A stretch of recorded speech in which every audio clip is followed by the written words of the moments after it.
Thaís. São 8 horas e 49 minutos. Nós estamos recebendo aqui no nosso estúdio do Jornal Gente em São Paulo a visita para a entrevista do Procurador-Geral de Justiça de São Paulo, Dr. Paulo Sérgio Oliveira Costa, que é o chefe do Ministério Público de São Paulo. E nós vamos conversar com ele sobre alguns assuntos. O primeiro deles é a segurança pública. Afinal de contas, nós já noticiamos aqui, o governo apresentou uma PEC da segurança pública para o Congresso e o Ministério Público fez algumas considerações. Levou um projeto para ser incorporado a essa PEC em mãos a Brasília. Doutor Paulo, bom dia, seja bem-vindo. O que o Ministério Público sugere para melhorar o capítulo da segurança pública do Brasil? Bom dia, Pedro. Bom dia, Thaís. Bom Prazer dia. estar aqui com vocês mais uma vez, todos os ouvintes. Na verdade, um ano desde que eu assumi o Ministério Público, em abril do ano passado, nós tivemos mais de 170 operações pelo GAECO. E estas operações nos trouxeram inúmeras experiências.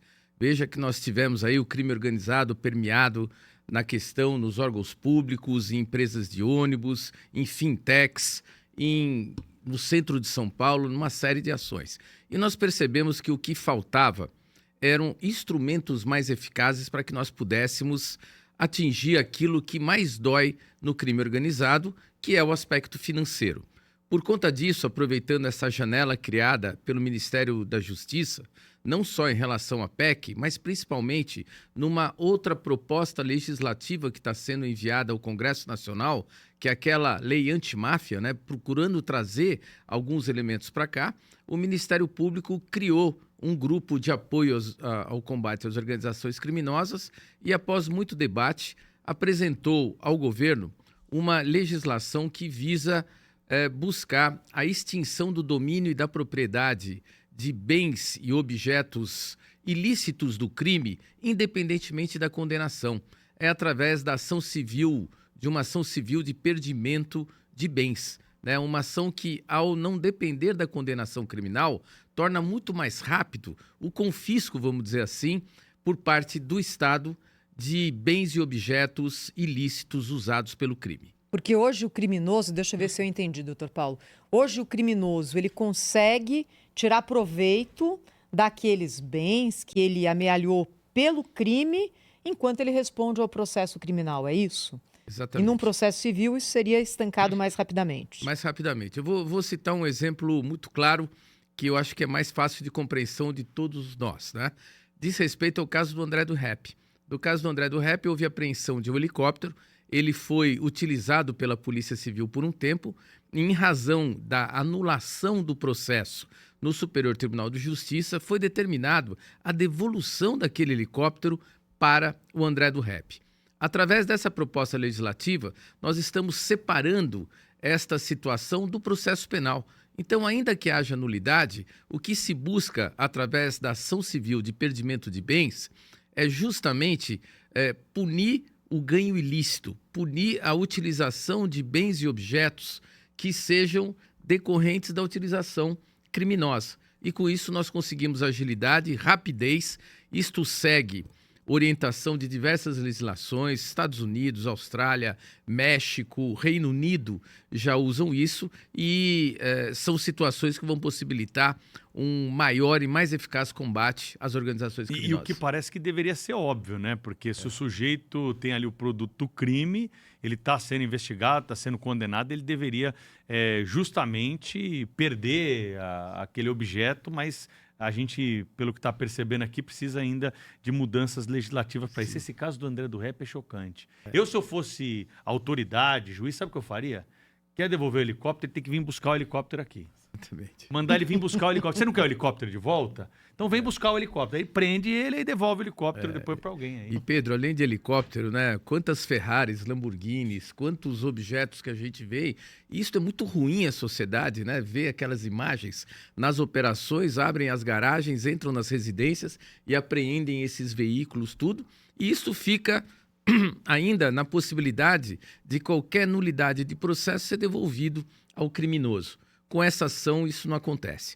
Então, nós tivemos uma recepção muito boa por parte do ministro Lewandowski, que disse e garantiu que vai inserir essa proposta na legislação que vai ser encaminhada ao Congresso Nacional. Não é a PEC, esta é uma legislação antimáfia. O Procurador-Geral de Justiça de São Paulo, Paulo Sérgio Oliveira Costa, está aqui hoje no estúdio do Jornal Gente, conversando conosco, com os ouvintes da Rádio Bandeirantes, com os assinantes da Band News TV. Doutor Paulo, a Sônia Blota, direto de Paris, também participa aqui dessa entrevista, né, Sônia? Tudo bom, doutor Paulo? Seja muito bem-vindo aí ao nosso programa. Tenho uma pergunta para fazer para o senhor, porque a gente está falando muito de PEC da segurança, mas outras ações tramitam no Congresso Nacional, já foram propostas por vários deputados, senadores, isso já há alguns anos. Tem uma delas que eu queria aproveitar a presença do senhor para falar, que fala sobre a maioridade penal.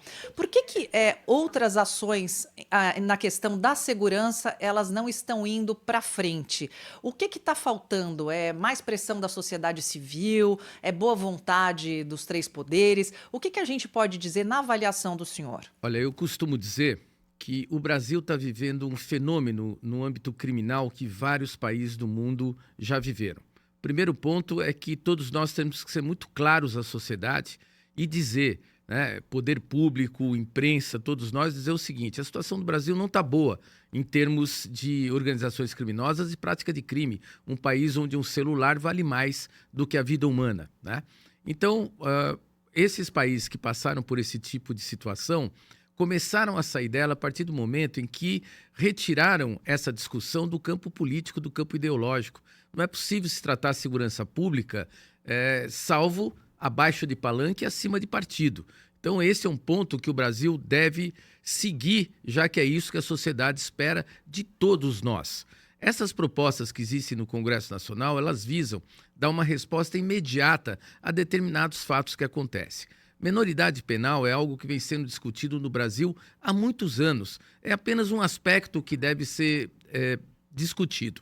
Eu vejo que esta questão ela tem um caráter plebiscitário, né? Algo que o Brasil não costuma fazer, né? Indagar a sociedade, escuta aqui, o que o Brasil pensa a respeito desse assunto, né? Não só os políticos, não só as pessoas que às vezes tratam questões ideológicas. Eu, como procurador de justiça e agora como procurador-geral, vejo que 3 anos, até 3 anos de internação para alguém que pratica um homicídio, um latrocínio é muito pouco.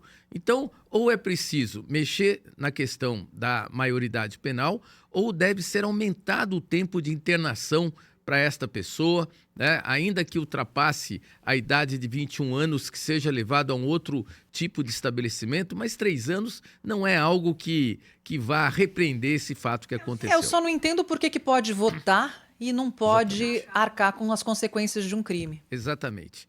Então, toda a sociedade se indaga sobre isso. E o que é muito ruim para todos nós é esta percepção de insegurança e, pior, uma percepção de que parece que ninguém está fazendo nada organizado para resolver essa situação. Nós temos condições de ser mais organizados que o crime organizado, de mostrar para a sociedade que o Brasil, né, Estado, município, União, tem total condição de, superadas essas questões que, por vezes, acabam ocupando o debate, questões ideológicas, disputas políticas, e a partir daí encontrar as melhores soluções para esses casos. O Brasil tem que agir firmemente, né? Não é possível se admitir que o Estado e a sociedade continuem a ser desafiados pelo crime organizado. Muito bem, nós estamos recebendo aqui o Procurador-Geral de Justiça de São Paulo, Paulo Sérgio Oliveira Costa, que está conversando conosco nessa manhã aqui no Jornal Gente, que volta na sequência com mais informações desta terça-feira para você.